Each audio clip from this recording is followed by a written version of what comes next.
Sanda from Croatian Experience with Sanda. Have you ever wondered about the difference between Serbian and Croatian language? Many people wonder whether there is any difference at all. And in this video, I'm going to tell you all about it. Before we get into the video, I have a quick update for all of you, all of my subscribers who have kindly been watching my last video and who shared all your kind support and words of blessings and good wishes for my mom's recovery. If you have seen my previous video, which I will link above here, my mom has been struggling leukemia and she's been in the hospital for the past month. And thankfully, she's back at home now with me. So this will be the first collaboration on this channel. I will make this video in collaboration with my mom and I will interview her a bit. She was court interpreter for English language. She used to work in fields where you require a very high degree of knowledge of Croatian language, and she has been writing books and poetry. So I will leave all of my mom's links below, her YouTube channel, her PayPal, all of that, her videos, so check them out. Hi again! I'm here again, this time with my beautiful mom, Nela Chop. I'm so happy to have her here, not in the hospital, so say hi to her! Hi! It's nice to be back home. Mama. Yeah.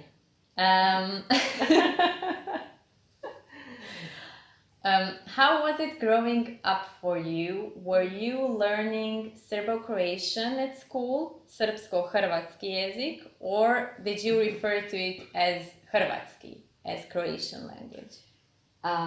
I only remember that at school I learned the Croatian language. So in whatever grade in the elementary school, it was always the Croatian language. It was written everywhere on all of our books and all of our notebooks, everywhere. And it was the regular Croatian that everybody was speaking. So on the textbook itself, it didn't say srpsko-hrvatski jezik? No, never. But there were some editions of certain books.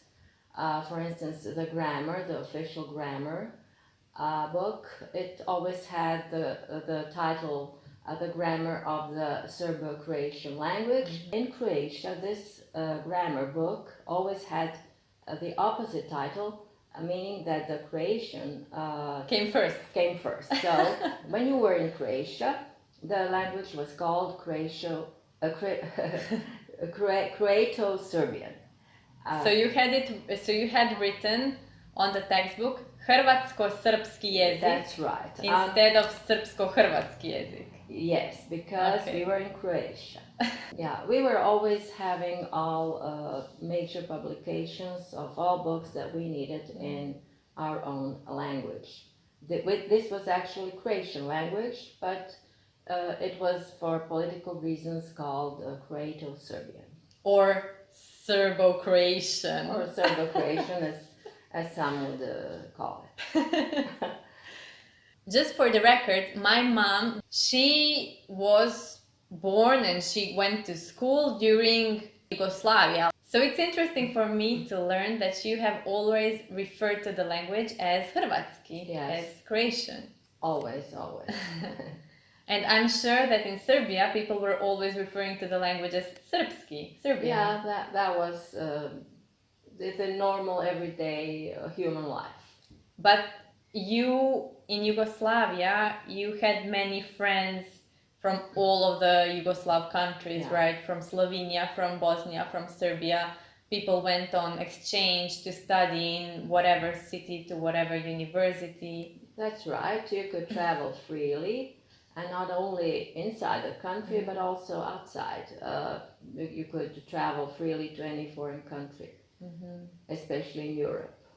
So, some of you might know this, some of you might not know this, but one of the main differences officially between Croatian and Serbian is the alphabet, because Croatian language is written in Latin alphabet and Serbian language is written in both Latin and Cyrillic alphabet, like Russian, for example. So my question for you is, when you went to school, were you obliged to learn both of the alphabets? Well, I could not really call it an obligation, but in the first 4 years of the elementary, we were learning only Latin. It's only the Latin letters, and we read only these types of texts in Latin letters. Somewhere in the 5th grade, I think, and 6th, Cyrillica was introduced as an additional letter, but just as something, what is good to know.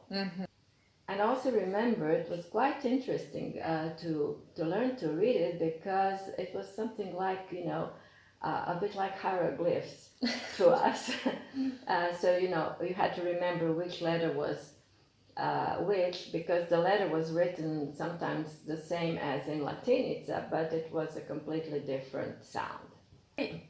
Once I went to Belgrade with a friend. It was really funny for me, even though I understood Serbian language without any problems. I couldn't read the signs on the streets because they were in Cyrillic alphabet. So I had to learn Cyrillic in order for me to be able to understand what's the sign on the road, which city I came to. Yeah. I remember, for instance, the letter V is read like V. Which letter? V, V is V. V. V. So, we are used to reading it like V, but actually it's V. So, for example, when you were a teenager, you didn't have internet or no mobile phones, no computers, so nothing. You had pen pals, right? Pen pals were friends which wrote letters to each other, and you sometimes didn't even know them. They were you would meet them through online magazines for youth. Not online magazines. No. We had real printed magazines for teenagers, and there was an offering of pen pals from various countries, but mostly at that time from the Eastern Europe. Okay, so for example, somebody from Ukraine would like to have somebody to write letters with from Serbia or Slovenia. That's right. Okay. That's right. And but at that time, Ukraine was part of the Soviet Union. Oh yeah, that was a different country. So the geographical map really changed. Yeah, in Europe. From my teenage years up till now. Did you ever have a friend or exchange letters with somebody who wrote to you in Cyrillic? No, never. They would adjust, they would write a Latin alphabet? Yeah, everybody who wanted to have contact with us in Croatia wrote in Latinica or wrote in English. Oh, yeah. So English was really the universal language back then. Well, we were all learning English in elementary school. English was the strongest foreign language that we all learned, the number one language, and the second language was German, and then the third was Italian. And somewhere in some schools there was even French, but that was not so. So those languages were more widespread. You didn't, for example, have an option to learn Slovenian, even though Slovenia was part of Yugoslavia. No. Or Macedonian. No. That wasn't an option. That was not considered a foreign language. It was one of the languages of the Federative Republic, which consisted of 6 different peoples or nations. And the foreign type of language was everything that was outside that country. In another video, I will get into more details about the differences between Croatian and Slovenian, for example, because I studied in Slovenia. I went to university there. so I know the differences firsthand. However, now regarding our topic, Croatian and Serbian language, what are, in your opinion, the biggest differences, if there are any? I would somehow showcase the difference with an analogy, with the similarity, with something people know well. For instance, the British English and the American English. These are two types of English language, and practically the base is the same. Everybody who speaks American English can understand everybody who speaks British English, and vice versa. So it is very similar with the Croatian language and the Serbian language. The base is the same because these are both Slavic languages, and actually as they developed through the centuries, I think somewhere in the 19th century, they were practically so similar that they were considered one language at that time.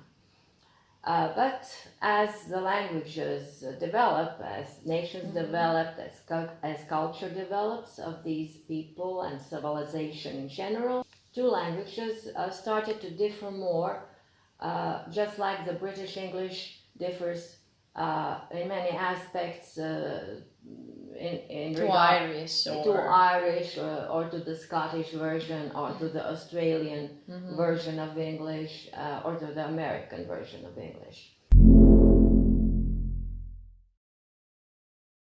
For instance, in Croatian we say ja ću ići, which means I will go.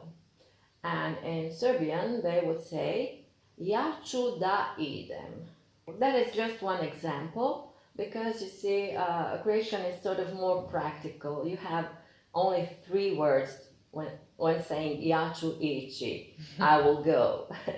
And in Serbian they say ja ću da idem. In the present tense, a Croatian person would say znam čitati, which means I know how to read. A Serbian person would say umem da čitam. In the future tense, a Croatian person would say ja ću ići, which means I will go, while a Serbian person would say ja ću da idem. A Croatian person would say ja ću napraviti, which means I will make or I will do. A Serbian person would say ja ću da uradim. There are also some differences in the use of past tenses because in the Serbian language, imperfect and aorist past tenses are more frequently used than in Croatian language. One big difference, which is maybe the predominant difference, is that we use a lot of je, the vowels you mentioned, and they use e. In the official Croatian language, the ijekavica was accepted. What does that mean? For instance, for milk, we would say mlijeko. It is a longer type of I will wording. write it here. Yeah. Mlijeko. Mlijeko, milk. In ekavica, which is predominantly and officially in Serbia, they would say mleko, and they would sort of sing it out like mleko. They would stretch the e. Yeah, they would mleko. stretch it. Yeah. Mm-hmm. And in ikavica, which is also spoken all around, and mostly in Croatian coast, and also in Herzegovina. Okay, it's part of Bosnia and Herzegovina, where a lot of Croatians live. They would say mliko. Mliko. And it's all milk. So you see, you can understand each other. Yes, so the differences aren't huge. So you have mlijeko, mleko, mliko. And it's all milk.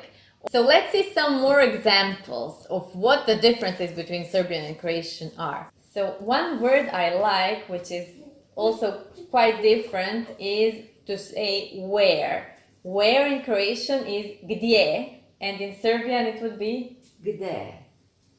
I love it how she says it. I can't say it. I just say I gde. try to imitate. And in some parts of Bosnia, it would be said gde. Yeah. Um, In Bosnia, they sort of shorten things. And when we are talking about typical words, I'd like to give two examples. In Croatia, we say sour cream, vrhnje.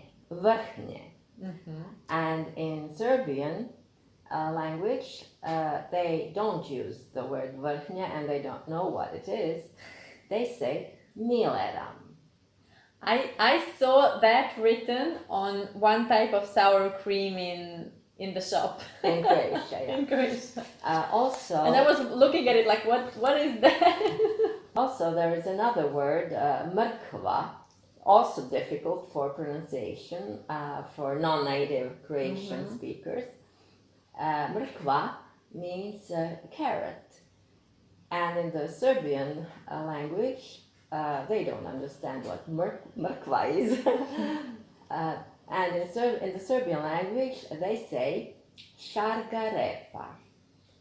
So you see, it's a completely different word, but as for the vocabulary, I don't think there is more than maximum 10% of the terminology which is different. Some of the completely different words are kruh, hleb, kino, bioskop, škare, makaze, otok, ostrvo, marelica, kajsija. Thanks for watching this video. It's been an honor to have my mom here. I had so much fun talking with her. It's more fun making videos when it's two of us than when it's only me talking to the camera. So I'm sure we'll have more of this language chats. Yeah. So if you invite me. Yeah, you're invited. Thank you. So let me know if you would like me to make a video about differences between Croatian and Slovenian language, or an idea I had was to make a video and invite my mom again to talk about her experiences of growing up in Yugoslavia and how the life has changed from living in Yugoslavia till now when we are living in Croatia. Are you up for it? Why not? So let me know in the comments below which one you'd like more. And of course, subscribe to this channel, like this video, and go to my mom's channel, like her channel and her videos. We've just made a channel for her birthday. I'm so happy she's back with me. So we're sending you many greetings from Croatia today. Bye. Doviđenja! Do widzenia.